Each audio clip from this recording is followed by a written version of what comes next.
Hey, welcome to this last part of the regression lecture. Now, we had in the previous part discussed how we can actually derive our regression parameter better and therewith a function which approximates the samples we have measured or the data we have gathered.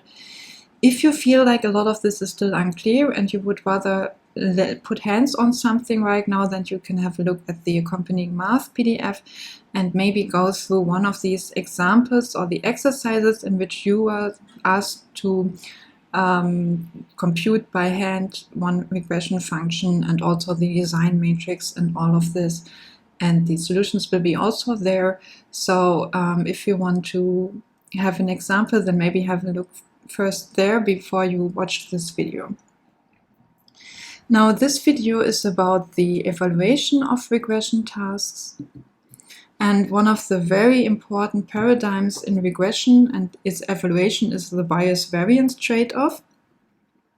So assume we want to approximate our true function. Like, this is the goal of regression, right? We want to uncover the grown truth regression function f star, which actually generates our measurements.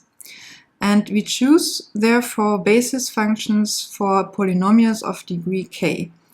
And now in this picture here below, you see the functions we get, which are in red, for different k's. So for k equal to 1, the polynomials are actually an affine function. So we get here this line. And you see that it does not really match the samples well, but it's definitely also not able to approximate our function, the true function, well. But we don't know this, right? So we don't know what the true function is. So all we can see are the samples. Okay, but what we can see here is that the samples are not very well approximated, so it seems like the model is underfitting. Then for k equal to 4, we see that it matches the true function actually quite well. And if we look at the samples, then also these are quite well approximated. For k equal to 15, we have here this function, which goes very wildly up and down. And it approximates the samples really well, but not the true underlying function. But again, we don't know the true underlying function, so we don't know this. We just see that it's approximating our samples very well. So is this then good? What is the best k? Now, one thing we can of course do is we hold out a test set. So the idea of this is that if the model assumption is correct, then the regression model should be able to predict y for unobserved x. And the idea is then to hold out a test set indicated by the indices I, subset from 1 to n, from the n training data points, and compute the error on the test data. So this corresponds to this picture you probably have seen already. This bar here is supposed to represent all the observations you have. So this is supposed to reflect n observations, but then you hold out here some, and these are in the index set I. And then we use for evaluation here now the MSE. This is the mean squared error, which returns the average squared prediction error.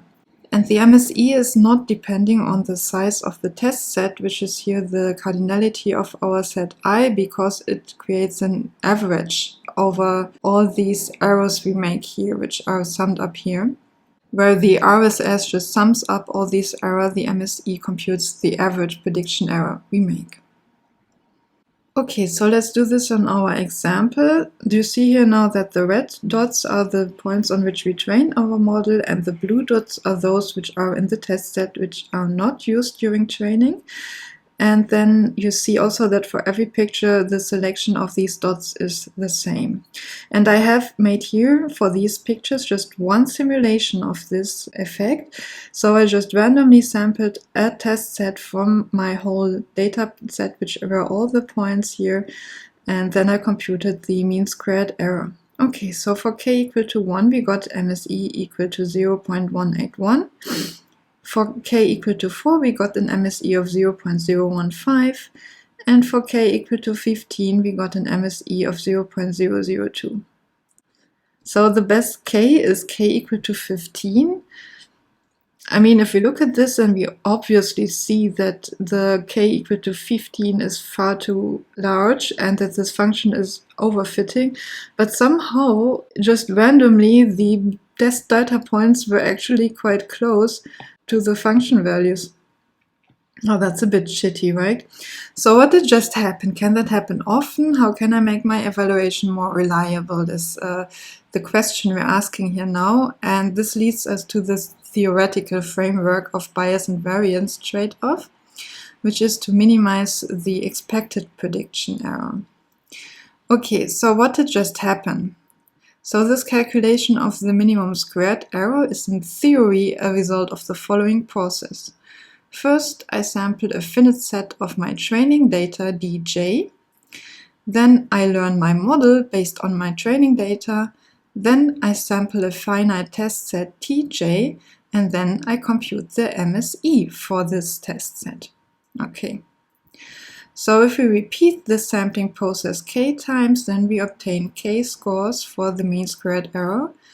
And with these scores, if we build the average, then this approximates the expected squared prediction error. So this is this big thing which we actually want to minimize. Let's have a look what that means. So we build here the average of all our computed mean squared errors. And then I put in here the definition of the mean squared error. And then this is actually an approximation of the expected value of x, y, and d of our prediction error. So this is what we actually want to minimize. So we want to find a model or a family of basis functions for which we can get a model which minimizes the expected prediction error. And let's have a look now at these constants here. So x and y are actually from the test set here. So this is the expected value over some sample out of the test set, and d is our training data. So this expected prediction error depends on the random variables, which is the particular point I'm looking at in the test set, and the training data I have. Let's make this more concrete. So the expected prediction error has 3 random variables, and x is the random variable of a feature vector in this test set, y is the random variable of the target of x, and d is the random variable of the training data. Now what does that mean that y is, for example, a random variable? Now y depends definitely on x or on the observation. Now we had already said that the process which generates our targets is that I have my true function value and then I add some noise, and this is my target. Now we make this more concrete and denote a probability distribution of epsilon. So f star is the true regression function and epsilon I is a sample of a random variable epsilon with mean mu and variance sigma square. And epsilon is normal distributed, so Gaussian distributed. I write this here not like this. So that means then that the targets are samples of this random variable y as defined here, and the expected value of y given some observation is the true observation function. This is because the noise has a mean of 0. And the variance of y is equal to sigma squared. So this here, if you wonder where that comes from, this is just a definition of variance. You can look it up if you forgot how that went. But what is interesting here is that we get here again our prediction error, right? Okay, so let's have a look how this variance actually influences our results, or maybe to go through this process of sampling our training data with Gaussian noise. So for example, we consider that our training and test data points are sampled by a process as it's depicted here. So first we sample our feature values, xi here. Let's say I sample here now this value. And then I sample epsilon I from a normal distribution. So I determine here the residual. Then I set yi equal to f star plus epsilon I. So f star is here, but then epsilon I is, for example, minus 0.1. So this is the residual, and then I get this as my data point sample in this one process. And if I increase here my sigma, then of course the residuals are a bit larger. So for example here, if I sample xi to this value 0.9 or something, then here we have f star, and then epsilon I is actually minus this distance here, right? Okay, so the sigma determines how far our samples are actually from our true function value. Now, what is this whole bias variance trade-off about? Well, there are a lot of formulas, as you see, but let's go through this in detail. So x was my feature vector from the training data, and let's just take this out. We can do this by the loss we get by calculating with the expected value. It's not very important that you know how that goes, but what we do here is just that we create here now the expected value over x. We treat it separately, and then we have here x given. So here we consider only one particular feature vector, and then we have the expected value only over y and d, over the training data and the target of our prediction error. So we fix our random variable x to x0, and then we have here that the expected value of over the random variables y and d is equal to sigma squared, which was our noise variance parameter, and then this term and plus this term. And now we see here already that I said that this is bias squared, and below we have the variance. So our expected prediction error for one feature vector is equal to the sum of our noise plus bias squared plus the variance. And what is this bias squared? So here we have the true function value of x0, and we subtract the expected value of my model prediction.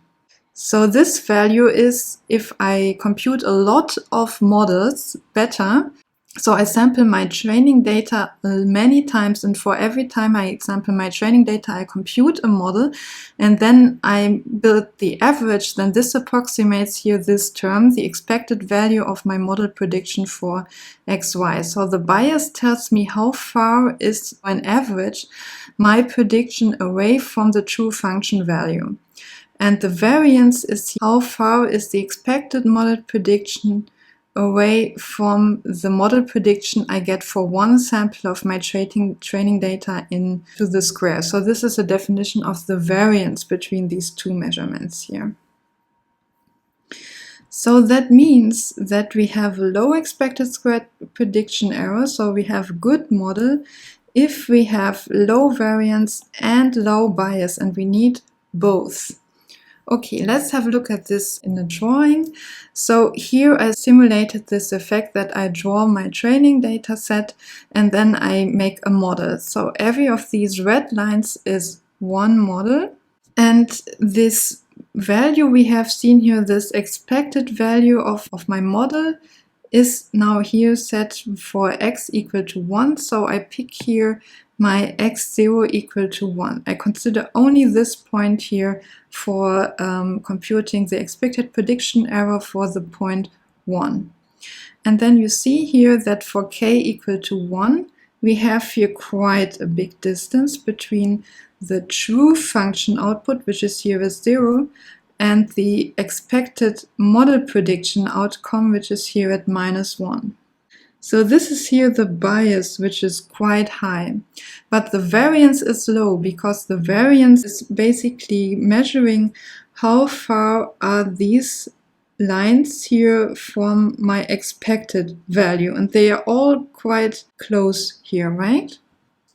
Now for k equal to 4, we have low variance at the value 1 because they are also pretty close to each other, and we have a low bias because the expected prediction here at 1 is close to 0, which is the true prediction. And for k equal to 15, we have a high variance, as you might see here for x equal to 1, because here this line, for example, is quite far away from this prediction, and because it is fluctuating so much, the variance is very high. So we get different predictions for one value at every sample for the training data. The model adapts too much to the training data, and then the other points for which we do not have observed variables, there can be very high fluctuations. So this has a high variance and a low bias though, because an average, if you take the average of all these predictions here, yeah, there are a lot of predictions. I did not fake this. This is actually the expected value of my prediction at 1. So on average, everything is fine. But if you have just one, then it's really messy. That is the thing of overfitting. So this model here is overfitting. It has a high variance and low bias. This is the golden balance here, what we want. So it has a low variance and low bias. And this is underfitting. It has a high bias and a low variance. Now, what can we do in practice? This was all theoretically. In practice, we do not have the possibility to just sample our training data all the time independently. We can also work with what we have, which is our data set we got.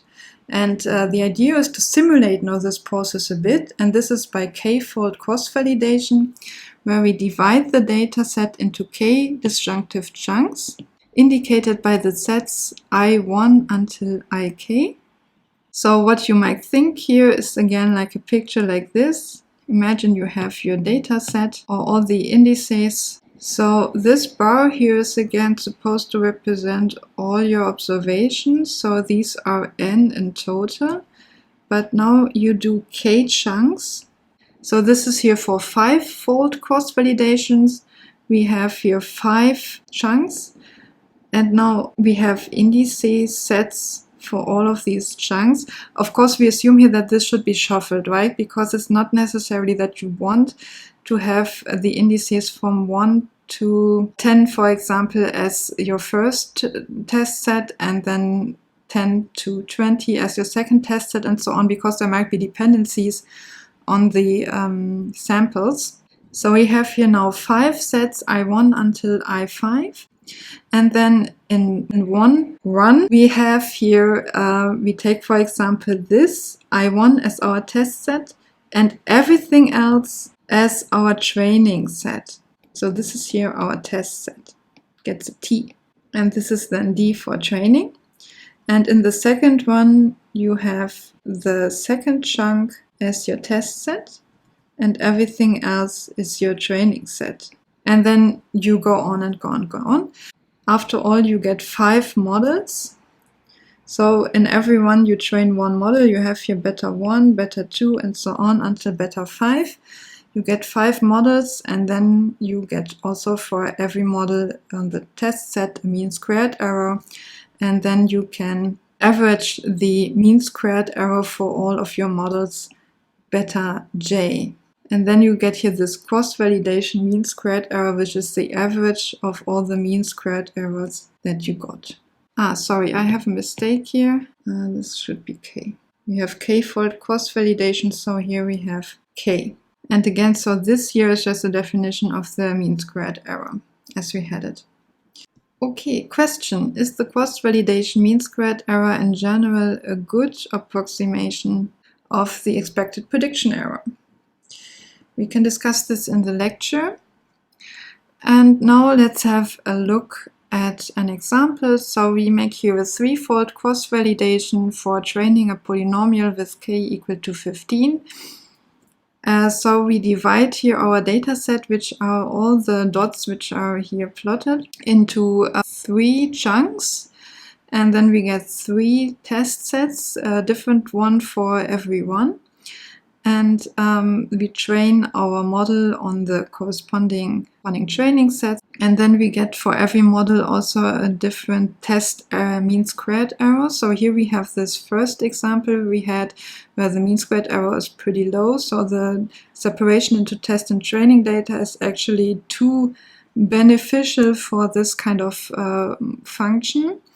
And then we see here that for the second run, we get a much higher mean squared error. So all of a sudden it's 195, and this can get really, really high. For example, here it's most obvious for 533, because you see here that here, for example, it goes down a lot, and the actual data points lie here. So as a cross-validation mean squared error, you can get the average of all these mean squared errors, and this is 242, so it's really high, and this tells you that this is not a good model. But from the mean squared error, you cannot see if it has high bias or high variance, and what it is that it doesn't make a good model. We only know that it's not really good. Okay, so this concludes our lecture for now. The takeaway here is that the bias variance trade-off is a theoretic measure of over and underfit in a regression model, and I hope you have understood in which way the theoretic framework is interesting on the one hand, but also that it is not possible to compute the bias and the variance so easily.